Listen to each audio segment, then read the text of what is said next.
भाग तृतीय के प्रिय बच्चों, आज हम आपको प्रथम प्रश्न पत्र के कुमार संभव नामक महाकाव्य के कुछ श्लोकों की व्याख्या सुनाते हैं। प्रिय बच्चों, आपको विदित है कुमार संभव महाकवि कालिदास का एक महाकाव्य है जिसमें 17 सर्ग हैं, लेकिन उनमें से 8 सर्गों पर ही मल्लिनाथ की टीका प्राप्त होती है। आज हम प्रथम सर्ग के 36वें श्लोक से लेकर 39वें श्लोक तक की व्याख्या करेंगे। आइए भगवती पार्वती के विषय में महाकवि कालिदास क्या कहते हैं। वे कहते हैं, नागेंद्र हस्तात् त्वचकर्कशत्वात् एकांत शैत्यात् कदली विशेषः लब्ध्वापि लोके परिणाहि रूपम जातास्तदूर्वो रूपमान बाह्यः। इसका अन्वय है, नागेंद्र हस्तास्त्वचकर्कशत्वात् कदली विशेषः एकांत शैत्यात् लोके परिणाहि रूपम लब्ध्वापि तदूर्वो रूपमान बाह्यः जाता। अर्थात संसार में विशाल रूप से सौंदर्य प्राप्त करके भी हाथियों की सूंड कर्कश त्वचा के कारण और कदली अत्यंत शीतल होने के कारण उस पार्वती की जांघों के उपमान के रूप में न आ सकी। हाथी की सूंड की उपमा उर्वों से दी अवश्य जाती है, परंतु उसमें कर्कशता है और कदली में अत्यंत शीतलता, किंतु पार्वती के उर्वों में न तो कर्कशता ही है और न अतिशैत्य ही। इस प्रकार से संसार में पार्वती के उर्वों की उपमा ही नहीं है। गजकर और कदली को कवि ने चुना भी तो उनमें दोष है। यहाँ कुछ महत्वपूर्ण शब्द हैं। एक तो समास है, नागेंद्राणाम हस्ता इति नागेंद्र हस्ता, षष्ठी तत्पुरुष समास। तस्याः उर्वोः तदूर्वोः, यहाँ भी षष्ठी तत्पुरुष समास है। और कुछ खास शब्द हैं, हस्तः जिसका अर्थ होता है सूंड या कर। हाथी के पक्ष में कर सूंड है और पार्वती के पक्ष में कर शब्द का अर्थ है। शैत्यात् या शीत शब्द से शय प्रत्यय करने पर शैत्यम बनता है, उसका पंचमी का एक वचन का रूप है शैत्यात्। लब्ध्वा, ये लब धातु से त्वा प्रत्यय करने पर बनता है।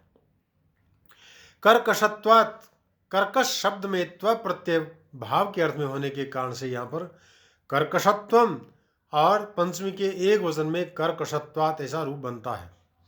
परिणाहि, परिणाह अस्ति अस्य इति, यहाँ परिणाह शब्द में इन्हीं प्रत्यय कर दिया गया है।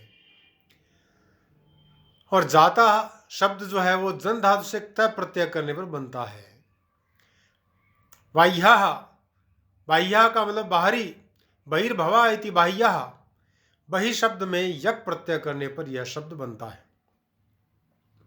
फिर आगे महाकवि कालिदास कहते हैं, एतावता नन्वनुमेय शोभी कांची गुणस्थान मनिंदिताया आरोपितम यद गिरिशेन पश्चात अनन्य नारी कमनीयमंकम। इसका अन्वय है, अनिंदिताया कांची गुणस्थानम एतावता ननु अनुमेय शोभी पश्चात गिरिशेन अनन्य नारी कमनीयम अंकम आरोपितम यत्। अर्थात महाकवि कालिदास कहते हैं, उस अनिंद्य पार्वती के नितंब भाग की शोभा का अनुमान इसी से किया जा सकता है कि वह नितंब तपस्या के पश्चात शंकर जी द्वारा स्वतः अपनी गोद में रखा गया, जिस गोद का प्राप्त करना अन्य किसी भी स्त्री के लिए असंभव था। इस श्लोक में नितंब का वर्णन किया गया है। ये चूंकि आपको पहले बताया था, नख शिख वर्णन यहाँ पर किया जा रहा है। कुछ खास शब्द हैं, समास हैं। अनुमेया शोभा यस्य तत् अनुमेय शोभी, बहुव्रीहि समास है यहाँ पर, जिसकी शोभा अनुमान करने योग्य नहीं है, इतनी सुंदरता है जिसमें। गिरौ शेते असौ इति गिरीशः, यहाँ उपपद समास है।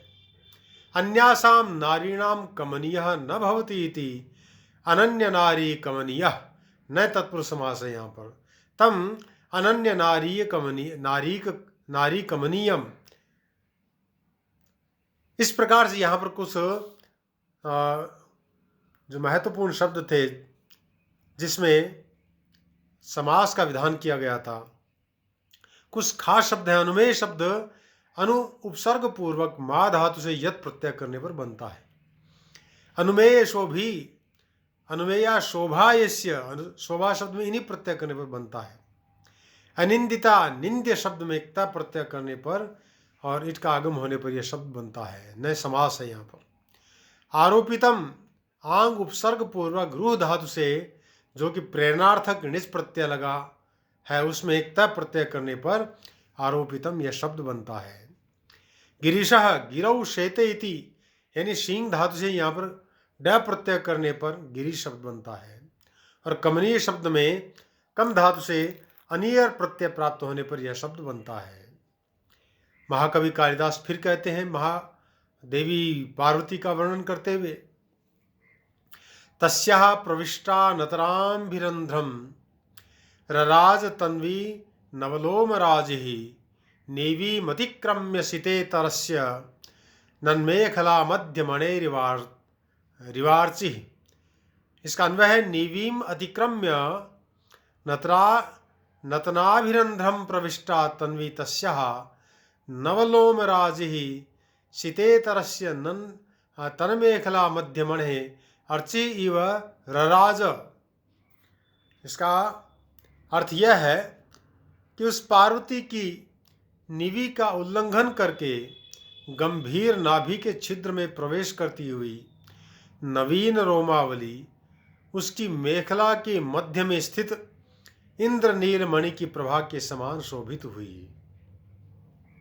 इस श्लोक में भगवती पार्वती की रोमावली का वर्णन किया गया है। समास देखें तो तन्मेखला में तस्याः मेखला इति तन्मेखला षष्ठी तत्पुरुष समास है इसमें। और प्रविष्टा शब्द प्र उपसर्ग पूर्वक विष धातु से त प्रत्यय करने पर बनता है और स्त्रीलिंग की विवक्षा में उसको टाप प्रत्यय होकर प्रविष्टा इस प्रकार का शब्द बन जाता है। नत शब्द नम धातु से त प्रत्यय करने पर बनता है। अतिक्रम्य शब्द अति उपसर्ग पूर्वक क्रम धातु से त्वा के स्थान पर ल्यप प्रत्यय होने पर बनता है। इस प्रकार कुछ खास शब्द थे जिनका वर्णन यहाँ पर किया गया है। अब आगे 39वें श्लोक का वर्णन हम अगले वीडियो में करेंगे। तब तक के लिए जयतु भारतम जयतु संस्कृतम। प्रिय बच्चों, आपको इन श्लोकों की व्याख्या को अच्छी तरह से समझ लेना चाहिए। परीक्षा की दृष्टि से यह अत्यंत महत्वपूर्ण श्लोक है और संजीवनी टीका भी मैंने आपको यहाँ पर साथ में डाल दी है ताकि आप इसको पढ़ें तो आपको संस्कृत की अगर इच्छा हो, संस्कृत में पढ़ने की इच्छा हो तो उसको भी आप पढ़ सकते हैं, उससे समझ सकते हैं। अस्तु, जयतु संस्कृतम जयतु भारतम।